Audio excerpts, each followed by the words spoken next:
may nagsumbong sa akin. So, there. As much as I'd want to reveal who this girl is, I cannot. My lawyers advise me not to. I can get in trouble. Yeah, but to clarify, she is not an ex-girlfriend. She's, I think, a side chick. So, not an ex-girlfriend. Kawawa naman yung mga ex-girlfriend na walang kinalaman. But, yeah, I know this girl has always been there. They've been friends for decades and she's always been there. So, there. Okay lang yan, Day, kasi di man din maganda yung si daw siya, diba?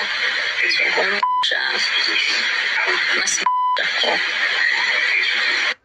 Taro nga og basa or taro nga og recall kung magimaritas naman nang kakailangan pa dyan day is spoon feed. Review balik kung gusto dyan ka makibaw.